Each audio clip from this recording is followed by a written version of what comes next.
This is Talking Albums. Thank you for doing this. It's My pleasure. it's good to meet you finally. Yeah. Maybe we should begin by you telling us what Blackout Orchestra is. On Spotify, it's described as your audible therapy sessions. Yeah, and that's it's a little tongue in cheek, but it's actually pretty true. It's I find music and writing in general to be a really good sort of release valve for anything I'm feeling. Sometimes it's joyful, but often it's more complicated, more difficult to wrestle with kind of feelings and whatnot. And I find when I'm writing it without choosing a subject, just sort of whatever is going on in my life and in my mind at a given time, sort of unconsciously comes through in whatever I'm writing. So I find it's just a good way to provide myself some sort of outlet to help me clarify my thoughts, to help make something productive out of maybe negative feelings. So yeah, it is definitely therapeutic for me, and that's sort of my main reason for doing it. It's the putting it out into the world and all that is, I enjoy that, but it's sort of secondary to just getting it out of me. And that, I would think, is similar to your social media posts, because in your Instagram, you talk about your successes, but you also talk about your struggles, and it's almost as though you're working things out, but you're also sharing with the world. Yeah, but I made a decision pretty early on when I first created social media for Blackout Orchestra. I didn't know what the project necessarily was going to be. I just knew that I had written some songs and I was going to be putting them out. And as an independent artist, you have to have social media. They tell you you have to have an Instagram. So I kind of begrudgingly uh, started the social media for the project, but I made a decision pretty early on that I wasn't terribly interested in it being just advertising and hey, look at me, because I don't I don't find that interesting to engage with as a fan of musicians, as a fan of artists, and I wasn't expecting any way to make a living doing this. So I figured if I'm going to have this platform where I can share pictures or videos or write things, it might as well be as much a part of this sort of art project as the music is. So I treat it very much that way, sort of like a blog, sort of like a loose poetry and prose collection. There's definitely some advertising if I have a show or an album coming out and things like that as well. But it's more interesting to me for it to just be another outlet to write and to create it. And there was one particular post on September 15th when you celebrated your 4th year of sobriety, and you mentioned it hasn't always been easy, but day for day, it's been the best 4 years of my life. Yeah. Well done on 4 years, by the way. Oh, thank you. It's yeah, it's been um frankly kind of amazing. And I don't I should probably put the caveat. Most of my friends, drink or perhaps use other substances and things like that. And I don't necessarily have a problem with yeah, I'm not against indulgences and whatnot per se.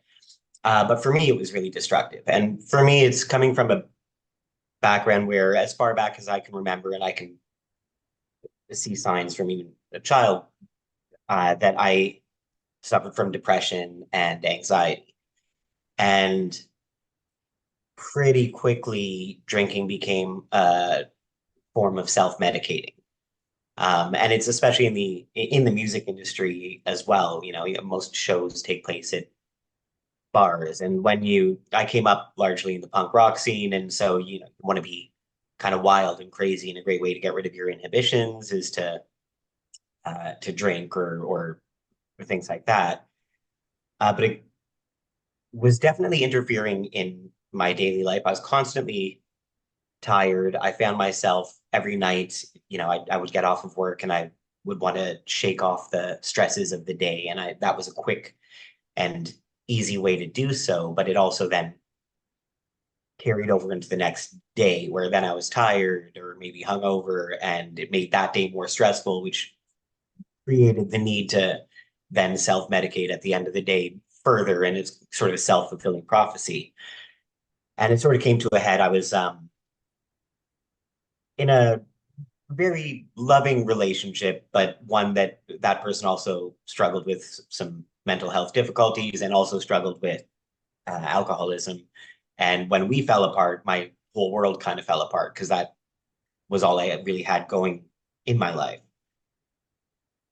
So sobriety, it sort of came about as an accident. I have some good friends who saw that I was struggling in many ways and came over and helped me sort of sort my life out in a lot of ways. And one of the ideas was they said, because my physical health was not great and my financial situation was not great because I was spending money every night at the bar and things like that. And they said, well, how about we create a rule where you're only going to drink on weekends, but never during the week. I said, okay, cool. That sounds reasonable. And so I made it through that first week and I was feeling immediately better, more energy, sort of healthier and a more positive mindset. And I said, well, okay, I won't drink this weekend as well. And I'll wait until the second weekend before I have another drink and, set a nice precedent. And then it's been now 4 years of those days. And it's been, I've been pretty amazed to see in my life that it's allowed me the stability to deal with a lot of the depression and the anxiety. Those are still around, but they're much more easy to have perspective on when I'm sober. And I'm also much more creative. I never knew I was a morning person, but it turns out I am, and I just didn't know that because I was hungover all the time. So I can be a lot more productive in my day. It's because of not spending the kind of money I was spending at the bar, I was able to create a little home studio for recording. I'm able to press my records on vinyl, even though it's costly. I'm able to buy new microphones when I want to and things like that. And it's just been in all aspects of my life, in my relationships, in my just day-to-day energy, and in my creative pursuits. Having alcohol and drugs out of the equation has been it's helped each of those situations so much that it's more than a fair trade-off, and I haven't looked back. Good. Well done. Right now you're actually working on 2 albums and they're totally different directions from what I understand. One is very vibrant and colorful and full, and the other one is I think you wrote someplace that you asked yourself, what can I do if I am only working with a very small amount of colors? What can I produce? Tell me about that. And I suppose your whole process of recording. Absolutely. Well, the process varies from day to day and song to song. It's more, if I go into starting something, I go in with a curiosity. I very rarely have like a structured, here's a beginning, verse, chorus, song. I almost always go in with an idea. Maybe it's an idea for for a beat, or maybe it's a chord progression just in general. And I sort of go in and build on it and subtract from it until it becomes whatever it wants to become. So it's just a process of curiosity. And that's in these 2 projects that I'm working on now, it kind of happened that way where I started writing what's going to be the 3rd Blackout Orchestra record when it comes out. And I was interested in using a lot of the tools that were at my disposal in terms of, all the bells and whistles of production, and having refined my own ability to use those tools to some degree. And within the first song or two, they ended up being very, I would say, pop in the, not so much in the modern pop sense of the word, but in the sort of Beatles pop music kind of sense of the word, in that it was melodic and sort of big choruses and things like that. So I just kind of leaned into that for that record, and especially because it was, I was going through a thing when I first started writing it. I had just ended a relationship, and so you could call the first Blackout Orchestra record kind of a breakup record, but that was a breakup record where my life had fallen apart and I had to learn how to build it back up. And this was kind of, it started as a breakup record, but from a place of being stable. And so it wasn't the end of the world. It was, it was coming from a much more balanced viewpoint of looking at the end of a relationship. So it felt good to musically ground it in that kind of almost sort of joyful and full sound. But as I was winding down that record, we're coming into the fall at that point, this past fall, and into the winter now. And I know that I get the seasonal depression on top of the regular depression. So I pretty much, as a little safety net for myself, said, you're going to need to focus on some sort of project. Otherwise, you're just going to be bummed out for the next 5 months. So I figured I would sort of lean into that hermit quality of, being stuck indoors and everything being your world being very small. And so I thought I would pick up an old classical guitar. I inherited my grandfather's Rhodes piano. And I had some like hand percussion instruments. And a lot of what I've done with Blackout Orchestra has, I love arranging strings, and I can do that with MIDI strings, and I can add all the bells and whistles. And I thought, well, what if I didn't add any bells and whistles? What if everything was mic'd acoustic instruments, just what I had lying around the house, and look at it that way? So that became sort of the idea for this fourth record was, well, let's just see what comes out of me during winter with this limited color palette. And I expected it to be really kind of sad, bummed out, the saddest music in the world, winter, blahs, you're stuck in your apartment all alone kind of music. But it's turned out actually to be also really sort of celebratory and peaceful music, which surprised me. But but again, it's a process of discovery. Every time I start working on something, I have a rough idea of maybe what I want to lean towards direction wise, and then I just sort of let it become what it becomes, and it's often not what I intended. That's part of the fun. That's all the fun, I think. Yeah. That's and it allows a certain distance too, because instead of being like, I created this masterpiece that was purely intentional, which some people do, and that's actually awesome, and I respect that deeply. But I can't do that. So if I come up with something and it sounds good at the end of the day, I'm like, that's amazing, and I can't take ownership of it because it was all happy accidents. Very cool. Can we talk about some of your album choices? Yes. How did you, before we do, how did you find that whole process of choosing albums? It was it was a process. It was so hard. It started, so when you first gave me the outline of what the albums, what type of album the categories, I had my first sort of gut instinct. So I wrote those down in my note. I was like, okay, so there's off the top of my head, this, and that. And then I thought, well, the ones I'm choosing are all kind of alternative rock from 20 years ago, made by white men. And I'm like, that's not really representative of the the music that I listen to actually in my broad range of listening. So maybe I should try to be more eclectic. And then I was like, well, maybe that's being too self-conscious about it. And then I thought, I'm part of the independent music scene, and all of my peers make amazing music that I love. So maybe it should all be independent music that no one's ever heard of. And then I'm like, well, maybe that's kind of missing the universality of it. Anyway, so I called my mom on a Sunday morning and said, Mom, I need your help. Here's my thought process. Here are my choices. Here's my revision of my choices. Here was my third revision of the choices. Help, what do I do? And after some discussion, we decided just to stick with the primary instinct because I had some reasons for choosing the records that I did. And I figured that's the way to go. That said, I'm probably going to mention more than one record at a More given than time. one. Just, yeah. Well, let's start then. What did you finally decide? I have one choice that maybe you've changed it since then, but your go-to album. Yes, my go-to album. I chose Adore by the Smashing Pumpkins.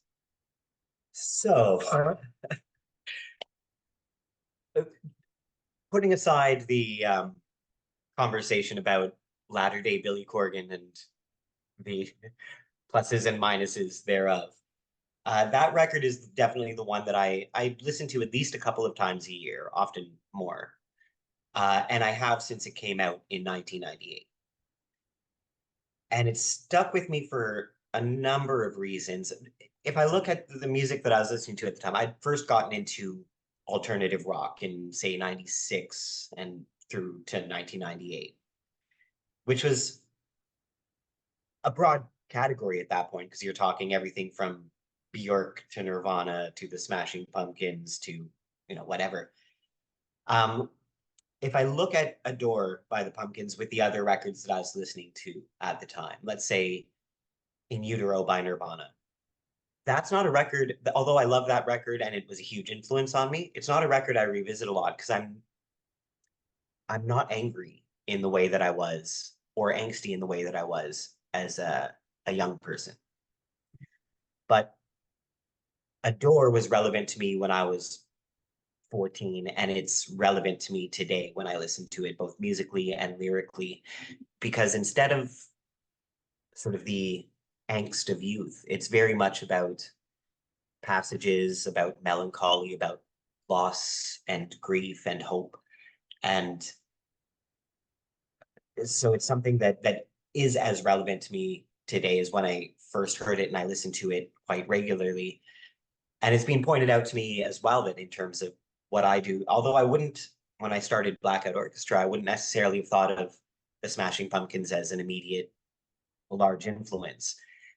People have pointed out, especially with the last record, Beauty Sleep, that the sort of mixture of folk and electronic and things like that really do sort of harken to Adore specifically by the Pumpkins and other sort of records of its ilk. And I just sort of see how it's imprinted on my DNA in the way that I think about musical elements, in the way that I think about lyric writing. At the time, Billy Corgan was going through both a divorce and his mother had just passed away, and his band was kind of falling apart. They'd had to kick out their drummer due to drug use, and it was very much at a crossroads. And the lyric writing captures a lot of what it was like for, I assume, for him going through those transitions. And that's very much when I write, it's largely just trying to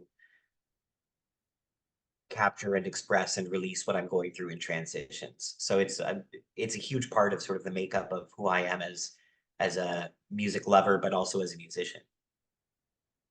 Would you say that's true also of the album that you chose for an album that more people should hear? Yes, and in fact, it's a running theme through all of these albums to some degree.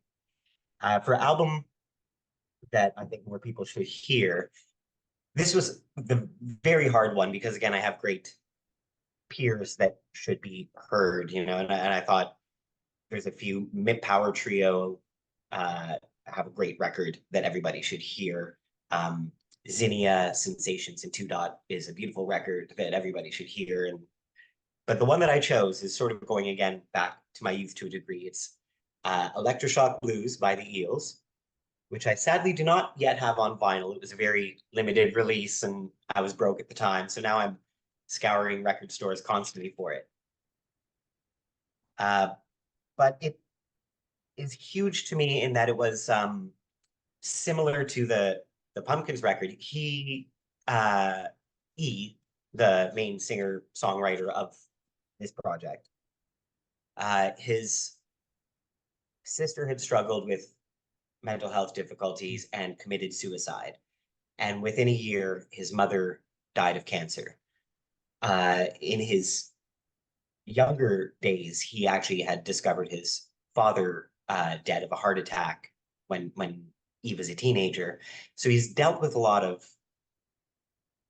loss in his family, and this album is largely about that. There's some of the songs are based on the writings, the journal writings of his sister when she was in the hospital for her mental health issues before she committed suicide. Some of it is about his mother. It's when I first got into the record, I was a teenager and I found it at a local library. And I'd heard the name The Eels perhaps mentioned on the radio. So I kind of went into this cold. I hadn't heard a note of the music, but I was like, well, I'll take it out for free from the library. And immediately, going through the booklet, it has some poetry that's by family members and drawings by family members. It has comics that he's commissioned, related. You're not going to get a good vision of this, but related to the subject matter of the album. And the lyrics are beautiful and thoughtful and personal and confessional. So I had sat in the back of my parents' car on the drive home from the library reading through this booklet, and I loved the record before I'd heard a note. And I remember thinking, God, I hope this album sounds good, because I love it based on the booklet as being essentially a mini poetry book. Thankfully, it is a beautiful record musically as well. And again, it was taking the most deeply personal feelings and difficult situations you were going through and turning it into something artistic and beautiful and universal to help listeners give voice to those same kind of feelings. That was also a huge early imprint on what music can do to a listener, to me as a listener, and what I wanted to do if I'm creating music. I want to have that same sense of integrity and intimacy and sort of the warts and all factor of it. Yeah, it's definitely an album that you have to listen to a few times, and because songs like even the title is "Going to Your Funeral" Part 1. You really have to you have to listen to it a few times and read the lyrics, and yeah, good Yeah, choice. and another thing I love about it musically is sort of where he's coming from. It's not a traditional band, so you get samples and there's almost a hip hop influence in some of the rhythmic elements. There's a degree of sort of acoustic singer-songwriter in there, but it's really kind of all over the map musically as well, which I think makes for a really interesting listen. It sounds like it could be a very depressing album from subject matter, and it can be quite sad and painful to listen to even at times, but it's also there's a buoyancy to the music. Your album that stands the test of time. People will know this one. Yeah, and this is one it's contentious with people in music circles. So John Lennon's Plastic Ono Band. It's one of my favorite records of all time. It's clearly stood the test of time. My unpopular opinion is that it's the best thing a Beatle has done in or out of the Beatles. Most people will argue me on that one, but it carries the through line from the other two albums that I mentioned, in that it's deeply personal. This was when he and Yoko were going through primal scream therapy, and they were really getting in touch with the traumas of their past and taking ownership of that and who they are because of it and moving forward from those traumas. And so it's deeply, deeply intimate. It's not afraid to get into the weeds of again, loss. Similar, it's funny because all of these records involve dead moms, but he speaks I candidly hadn't thought about of that, but yes. the loss of his mother and the breakup of his band. Although the Beatles were technically still together, the sort of falling apart of that, uh, figuring out who he is outside of that myth and everything.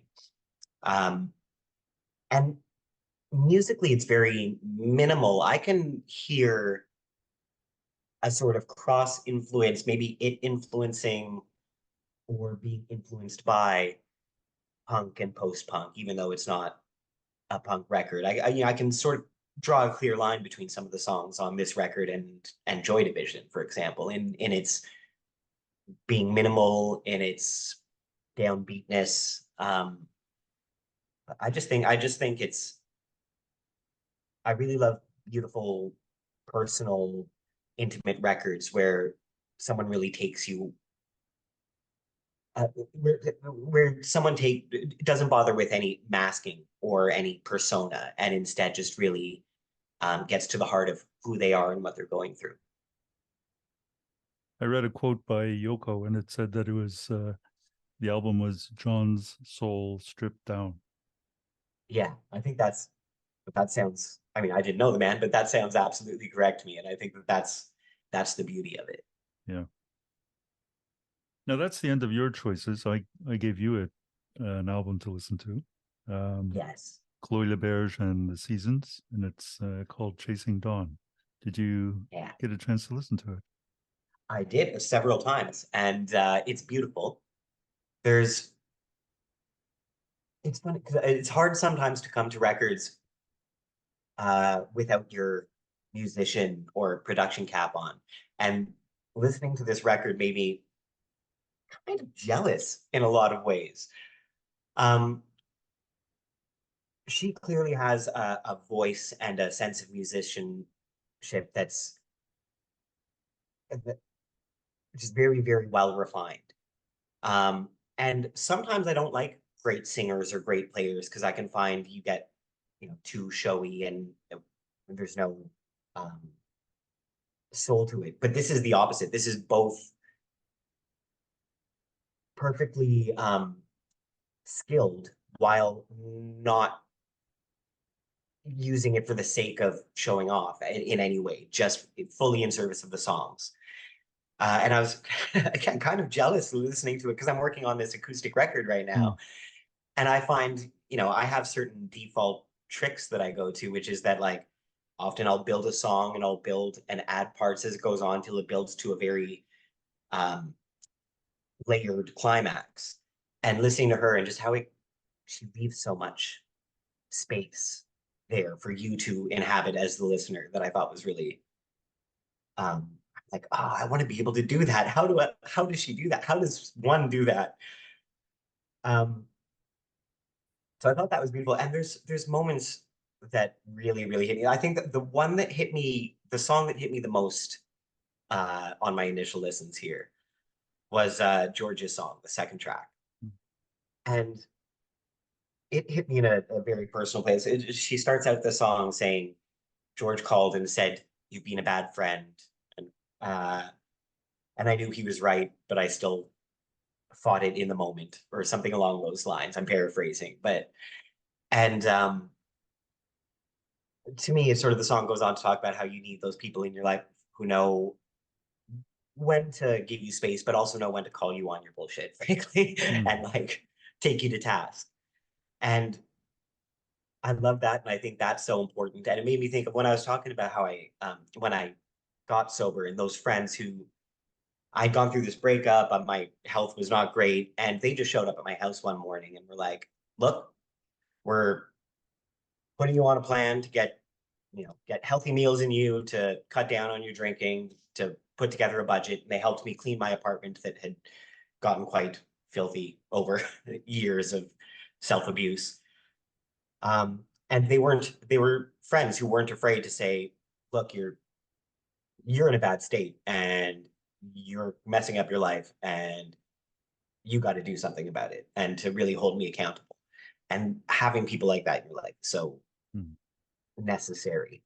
And so that song really just, it gave me a great feeling for that. But the whole record is really quite beautiful. I love her voice. I love her phrasing. There's a people sometimes dismissively call it singing in cursive, where certain um, vowel sounds are manipulated in a. But I find she doesn't overdo it at all. She does it in a really poignant way where the voice is very much an instrument, but where you can also still very much hear what she's saying. And yeah, there's a little bit of country in it, a little bit of folk, and just definitely a little bit of that like I like melancholy music, but it's not melancholy entirely. It's also hopeful. Yeah, it's a record that I have to pick up in a physical form at some point, and I very Oh, much great. appreciate you sharing. Well, it's good. It's good to hear. It's really been nice speaking with you, Ben. It's It's been I'm glad that we've had my this absolute chance. pleasure. I've been a fan of what you do, and I've there was a in the back of my mind, I was like, man, I would really love to talk about records on Talking Records. And so when you reached out to me, I was like, yes, yes. Oh, great. It's so good to I know. love talking music, period.